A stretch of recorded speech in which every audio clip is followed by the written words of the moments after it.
Beyond the Written Word, and I'm Janine Harris, and I'm here today with Mark Bowden. Welcome. Hi there. I'm really excited to have Mark with us today because Mark and I do a lot of work together with clients on presentation skills.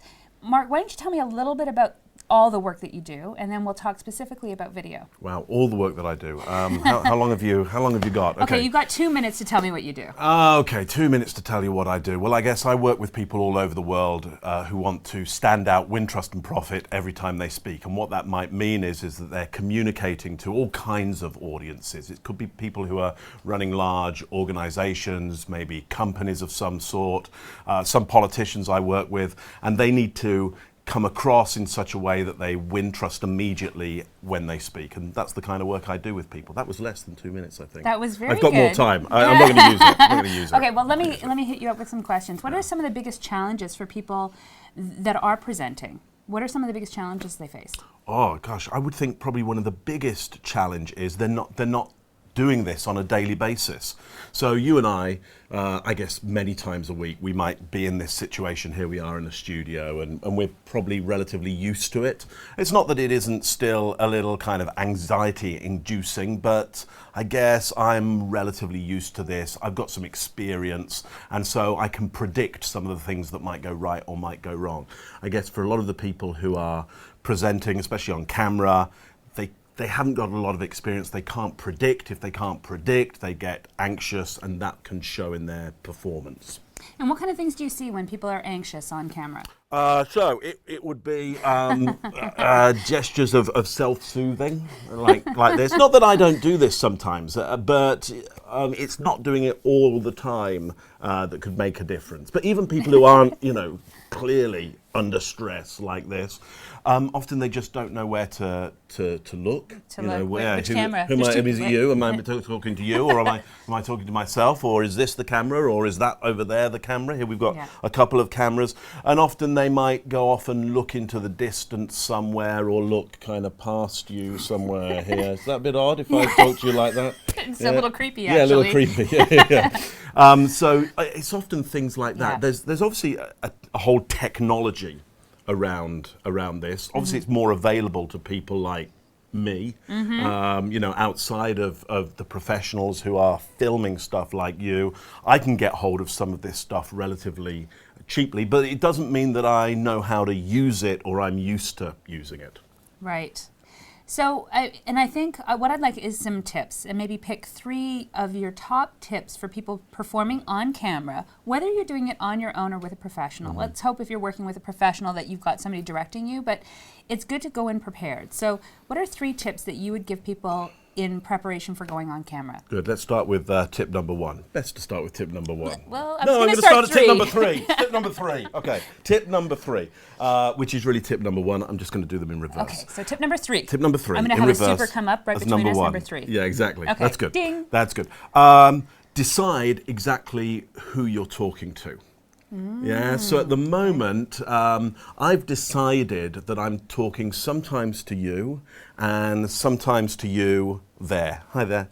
So I've got to make sure that I really make decisions as to which one I'm talking to, because if I don't, it won't be clear to you and it won't be clear to them, and so you won't know when I'm talking to you and you won't know when I'm talking to Janine, and that will be confusing. So at the moment I've made a strong decision. I'm talking to you, I'm locking eye contact with you. That probably feels good for you. It does. Yeah, because you're now clear about who's being talked to. Should we let them in on this? We can let them in on this. So and at this point, often. I'm going to talk directly down the camera to you, and that should give you a feeling of intimacy with me. And on this subject, though, how do you know, and I'm acknowledging the camera as I ask you this question, is how do you know when to make the connection between the two? So it's rather like having a third person in the conversation. I'm talking with you, but I've got to make sure that you don't feel left out over there. So every now and again, I've got to make sure that I include you here. And also, I want you to be my friend as well. And I've got to include you. So it's rather like feeling like there's 3 of you round the table. There's you and me, and you, me, and you out there. Well, on the same topic, assuming people are shooting with a camera in their home or in their office, What's your advice for eye contact with the camera? Is it better to do that sort of cross interview? If they're maybe doing something with a webcam, where do you look on your screen? Where should you be looking? Well, I would say unless you've got a real human being who's standing to the side of the camera, look straight down the lens of the camera. Because then again, it's clear. If I've decided I'm going to talk to you right down the lens, I just lock the center of the lens in my eyes and keep on staring down that and talking. And when I say staring, I don't mean like staring. I mean like talking to a real human being down there. Look what happens if I try and look to somebody to the side of the camera. You're probably seeing that my eyes are going a little bit kind of glazed because there's nothing to focus on. I could pick the side of the kind of the eyepiece view finder there. That might look a little more realistic. But if our cameraman just moves in a little bit closer for me there, that's it. What I'm going to do is lock eye contact with him. I've got a real human being in front of me. That feels very, very different. So thanks for that. So I think, you know, number 3 point, or was it number 1? That was number 3. That was number 3. Okay. So what's number 2? Yeah. So number 3 is decide who you're talking to.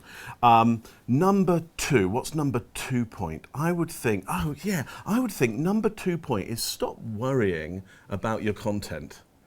Yeah, just don't worry about that. By now, you either know stuff or you don't know stuff. Yeah. And I think people have come to watch you on video because, yeah, of course, they think they'd like to get some content, but also they'd like to get to know you personally. They're looking for content from a real human being. So it's okay to make mistakes. Oh, it's totally okay to make mistakes. And you don't go, I just screwed up there. No, Sorry. cut, let's go back. Yeah. No, because one, that'll take a long time. Mm-hmm. That will mean that you're shooting all day. Yeah. If you keep, if every time I made a mistake, mm-hmm. and I mean, I've been catching myself thinking as I've been talking here, how many words I haven't really pronounced correctly, but you I was don't gonna care. mention that. Yeah, you don't care. You don't care about that. They don't care about Yeah. about that. And if you do care about have I pronounced a word exactly right, you're probably not the audience for me. Right. Anyway, you probably need Yeah, to be. it depends a little bit on what you're promoting. If you are a professional speaker, for instance, and I work a lot with professional Sure. speakers, they might want to have a more pristine delivery than just a casual conversation between right. us. Or if you're giving a tip, it might just be a conversational tip. So I think you have those choices. So I think, yes, you can structure some things so that they're set pieces and they're really clear and they're pristine, but don't ignore just being, I don't know, I hate the word authentic. I hate that word. I hate that word. Oh, you talk about authenticity and I'll just drink my coffee. I don't want to talk about that. See, the authentic voice is really great because it allows you to be who you are. And oftentimes when I'm interviewing people with an authentic approach, shut up, is that I will interview them with me standing off camera like you did with the camera, whatever. I'm being authentic. All right. You're going to use this on your website too. People might want to hire you. Really? Yeah. Can we do all this again? Can we go back? Yes. So cut and no. So what's I think I've got a pretty good idea of what your number 1 tip for people doing video. Be authentic. No. No. No.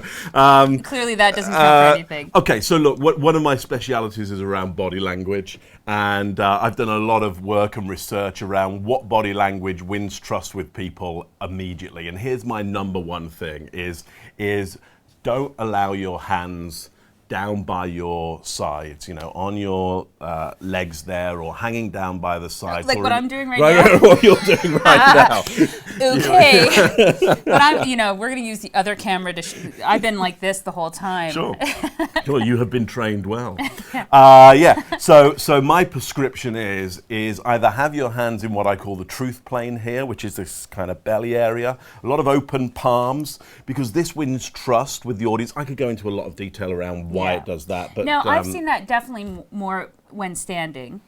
Right. Certainly when you're presenting on camera. Right. Sitting, I'm in a our audience doesn't see how close we are sitting together for the purpose of getting this shot. But, this is where my hands would be. And right, wait, get away. Fisticuffs. Yeah. As the interviewer, I'm kind of relaxed with my hands in my lap. That's natural, but you're doing most of the talking, so. Sure. So I'm trying to win trust with that audience. Right. You've kind of already got their trust. They know Janine, they like Janine. Yeah. It's really about, well, I might win trust because I'm talking with Janine and you're showing It's all about me. facial body language that shows that I'm acceptable. So I win trust partly through you, but also you as the audience out there, you're monitoring my body language all the time, deciding, am I a friend to you? Am I an enemy to you? Am I a member of your group, your tribe, your family? Am I acceptable?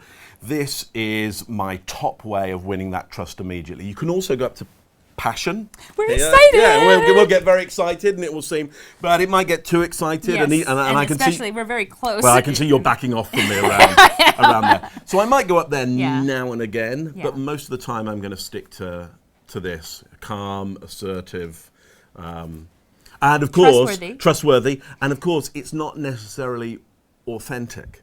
It's authentic to my goal. My goal is to win trust with the audience, but me, authentic in an interview might be more like this, and that will change the audience's perception of me. And also, it does things like crushes my lungs. It means I don't get enough oxygen. I can't come up with content.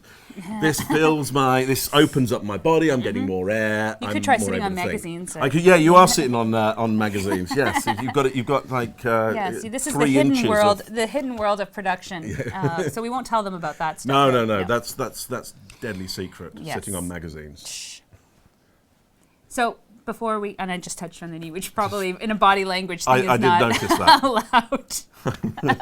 Sorry, Mark. I'm gonna drink my coffee again. Yeah, drink your coffee. Uh-oh. Get over that. But let's talk about body language just across business, because you've Sure. written a couple of books, and I'd like to promote. So first of all, tell us your website and tell us about the books that you've written, which features a little snippet about video, I might add, Yeah, it does. with a really great author Yeah. person contributor. I Contributor, guess? yes, Contributor. yes, yourself. So, Yeah, me. so Janine has a piece in my second book, Winning Body Language for Sales Professionals, and of course you can go to Amazon and pick that up, or you can go to my website www.truthplane.com. That's TRUTHPLAN. I'll put it up on screen. Okay, I won't right even here. bother. I won't even bother to spell that for you. Then you can see it now as we speak. Truthplane.com. So yeah, Winning Body Language for Sales Professionals. The first book was just Winning Body Language, and I say just, it's a utter masterpiece. Utter masterpiece. So much so, a bestseller in its category. So much so that the publishers came to me and said, "Could you write one for salespeople?" And I said, yes, I could do that. I'm going to put the word sales professionals after the winning body language bit, and then get people who know what they're talking about to write most of the book, which you and some others So did. we could do a totally different video piece all about how to write books. Absolutely, yeah. Get your friends to do all the work for you. It's the kind of the Tom Sawyer technique of book writing. Okay, so I'm going to cut to your website right now and Great. just show the book covers, because they're on there, right? Lovely, perfect. And so we'll see here as we're talking. Look, you've got 2 books. Oh, I've got 2 books. They're really nice. Oh, I think there's some other products on there as well. There's one called Presentation Genius. I'll say that again. Presentation Genius. But remember, tip number 3 Yeah. is it doesn't really matter what you say. I shouldn't have done that. Yeah. Sorry, shouldn't have done that. Excuse me. I'm going to do it again. Presentation Genius. Okay. Winning Body Language for Sales. Oh, and there's a whole bunch of other videos on there as well that you can watch me. If you like me, you can watch you more of trust me. him. If you hate me, Don't turn go off there. now. Just turn off. I don't know why you've even continued to watch this. Well, no, because I have this really great closer that comes Oh, up. okay. There's You actually know, something good yeah. going to happen at the end of this. Exactly. Stay Right. tuned. Right, great. Or we could have bloopers. I don't do bloopers. The whole thing It's- could class as that. It's true. Yeah. Well, thank you so much, Mark. That was great. great information. 3 tips, 3, 2, 1, and we're out. Cut.